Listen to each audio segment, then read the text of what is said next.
Bruce Lehrmann has given a number of accounts of the night Brittany Higgins says he raped her and why he was at Parliament House long after midnight. When he buzzed the security desk at 1:41am and asked to be let in, Lehrmann said he was there to work on documents. But in interviews with police and with journalists, in evidence tendered to the federal court and in the witness box, his story has changed. He has said he was there to drink whiskey. He was there to pick up his keys. He wanted to jot down some notes on briefs for question time about defence gossip he'd heard at the bar where he'd been drinking with Brittany Higgins. Bruce Lehrmann has always said the one thing he did not do while in Parliament was have sexual contact of any kind with Brittany Higgins, and her rape allegation against him is the reason he's now in the federal court suing Network 10 and presenter Lisa Wilkinson for defamation. Counsel for 10, Dr Matthew Collins KC, has spent another day grilling Bruce Lehrmann about his version of events, attempting to establish that Lehrmann's credit is damaged by all the different versions of that night he has given. In the witness box, Lehrmann's explanation for the inconsistencies is that he told the security guards he wanted to come in to work on documents because he really wanted to collect his keys, and he was concerned they'd tell him to bugger off and come back on Monday. He says he told his bosses he was there to drink whiskey because if he told them he was there to work on question time briefs about the defence portfolio, they might have been concerned he'd breached national security rules about handling classified documents. Dr Collins has tried, and so far failed, to get to the bottom of the question time briefs mystery. We've used voice actors to bring you this exchange from court on Monday. Dr Collins is asking about Lehrmann's claims that once he got into the office, he walked in the opposite direction to Brittany Higgins, sat down at his desk and started making notes for question time about important information he'd gleaned while at two Canberra bars, the Dock and 88 MPH. Can I ask you some questions about the question time explanation you've given? Are you able to identify any information that you learnt either at the Dock or at 88 miles per hour that was relevant to the work you were doing for the Minister concerning question time folders? Oh, well, not now. I don't have those folders. You're not able to identify a single piece of information that was passed to you that day? Oh, most certainly on the French submarine contract. I do recall that specifically. What information did you receive at the Dock, or 88 miles per hour, concerning the French submarine contract, and from whom? Oh, I can't specify from whom, but there was a whole range of factors with respect to the French submarine contract, including its location.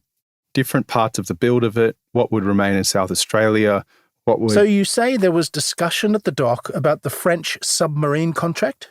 Yes. Who was that with? Oh, I don't remember who it was with. What was said to you about the French submarine contract? I can't recall specifics, but it had to do with the potential move that Senator Reynolds was interested in. Who spoke to you about a potential move? Well, I would have raised it initially. Who did you raise it with? I can't recall who. You cannot do any better than this, Mr Lehrmann? No.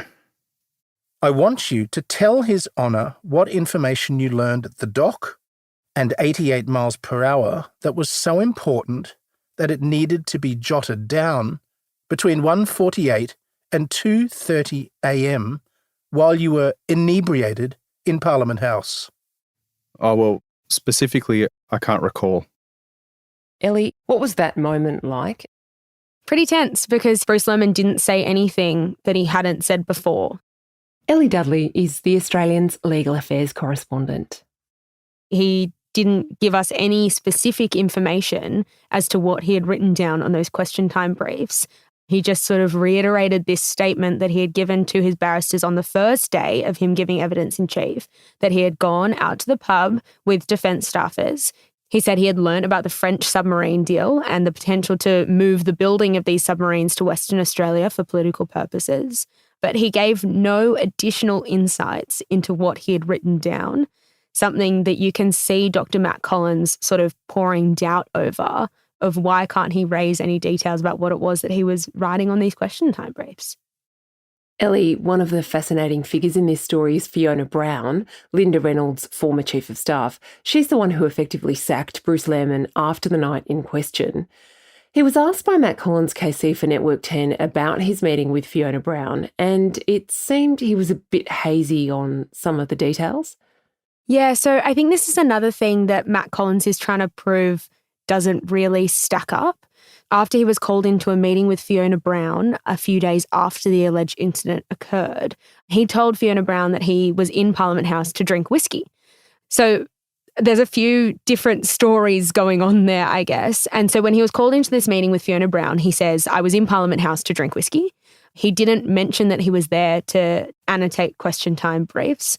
And Matt Collins put to him, well, why didn't you mention to her that you were there to do work, to annotate these question time briefs with fresh information that you've learned about the French submarine project that potentially being transferred to Western Australia?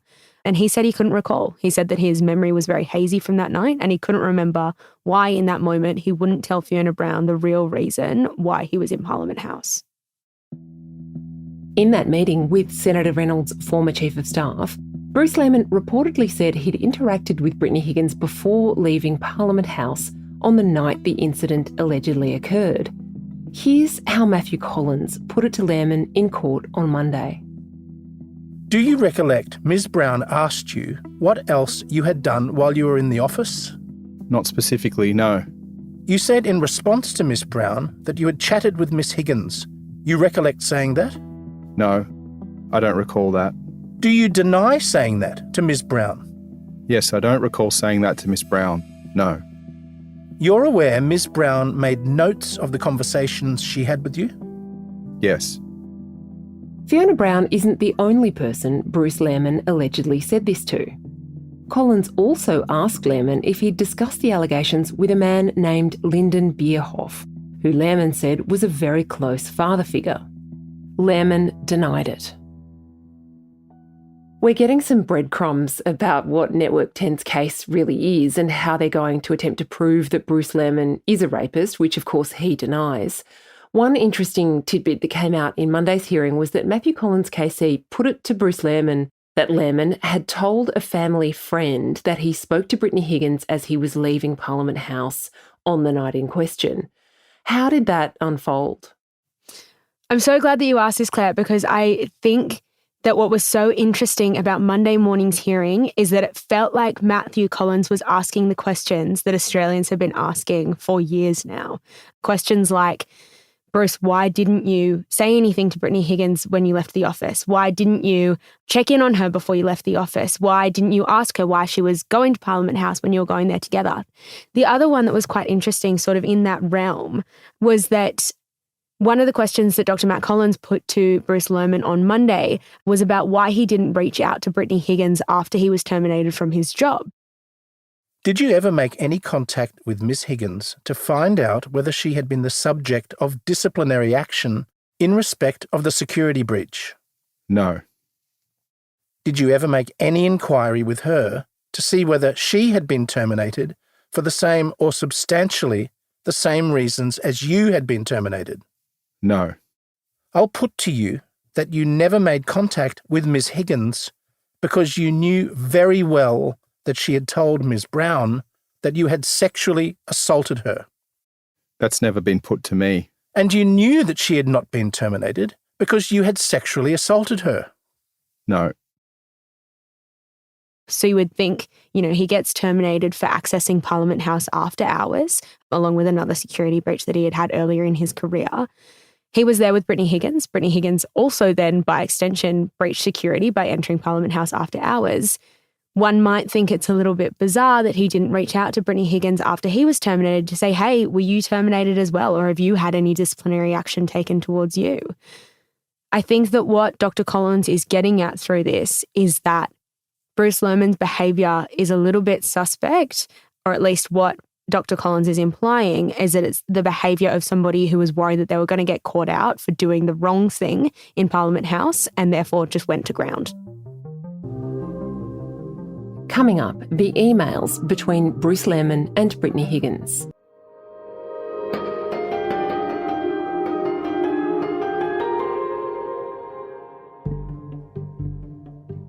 So far in this trial, we're hearing Bruce Lehrmann's version of events. That's because as plaintiff, he and his lawyers get to go first in setting out their case to Justice Michael Lee. Included in the bundle of documents tendered to court are emails between Lehrmann and Higgins, both before and after the alleged rape in the early hours of Saturday, March 23, 2019. At 9:40am on the morning of Friday, March 22, Lehrmann emailed Higgins asking if she was on a mailing list of news clippings, summarising each morning's stories. Do you get these? Brittany Higgins replied. No, feel free to forward them on. Bruce Lehrmann responded a few minutes later. Will do. Smiley face. That night, the pair went out drinking and came back to Parliament House together. Higgins says he raped her and then left. Lehrmann said he did some work and then left without checking on Higgins. On Saturday, 23 March at 10:53am, just hours afterwards, Lehrmann emailed Higgins, forwarding the clippings summary again. Might see about getting you on this list. Smiley face. On Monday, he forwarded the summary again. Not letting me send to private email. We'll email David and get your Gmail on the mail list. BL. Higgins replied. So weird. Honestly, that would be the best if you could. On Tuesday, 4 days after the alleged rape, Brittany Higgins emailed Lehrmann at 10:28am, asking for a favour. Hi Bruce, I'm phoning a friend. Need some help with the task Drew sent me. I'm hoping to utilise your parliamentary network to get portfolio stats from whichever offices you can.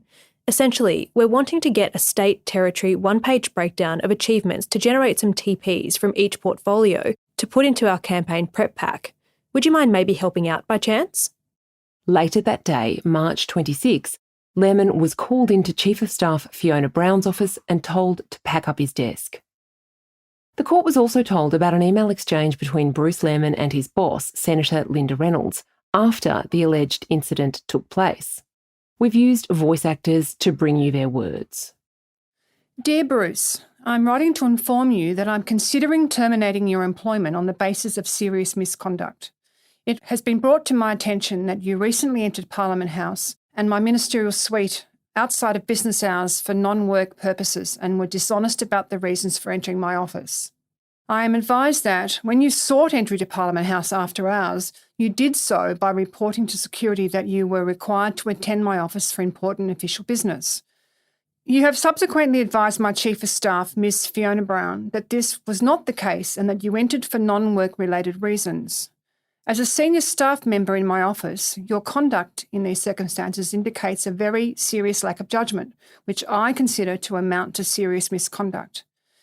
Ms Brown has discussed the importance of adhering strictly to security procedures on previous occasions, most recently when there was a security breach relating to your failure to properly handle classified documents. Before I make my final decision on your employment status, I request that you respond to the issues I have raised. And this is Bruce Lehrmann's response. I respond feeling embarrassed, ashamed, and deeply remorseful. I offer no excuses and accept that entering the office after hours is a breach no matter what the reason. I do, however, refute the claim that I informed security it was for official purposes. This insinuates that I was acting under authority from you, and this was in no way the case, and I certainly did not make that interference. This action was the result of a serious lack of judgment on my part, and I apologise and regret it happening. This week has been very difficult, and I have not been in the right mind to even think about matters on Capitol Hill. This is why I retreated to Queensland to see my mother, who has been sick for a number of months now. What Dr. Matt Collins pointed out is that within the first few paragraphs, Bruce Lehrmann lied again. So what we saw earlier in evidence was a video of Bruce Lehrmann and Brittany Higgins signing into Parliament House. They had to press the intercom because neither of them had their parliamentary passes and give an excuse to security guards as towards why they were at Parliament House that night. What Bruce Lehrmann said was something along the lines of, "I'm here to collect documents at the request of Linda Reynolds." We saw that CCTV footage and them at the intercom being played for the court. So what Dr. Collins pointed out was, hold on, in this letter, you said that you didn't tell security that you were there for official purposes. We've seen this CCTV footage of you saying specifically that you were there for official purposes. There you go, another lie. In that email, Lehrmann told his bosses he was not in the best headspace. Here's what Matt Collins KC did with that. You said, I'm not in the best headspace right now. What did you mean by that? That would have been a reference to my mum. What was the position with your mum? Some health concerns. Did you mean you weren't in the best headspace because of the matters Mrs. Brown had spoken to you about? Oh, they were on my mind. Yes, and you weren't in the best headspace because you had sexually assaulted Miss Higgins in Parliament House on the Saturday morning. No. And you feared that Miss Higgins had conveyed that to Ms. Brown. No. And that your world was going to come crumbling down around you. No.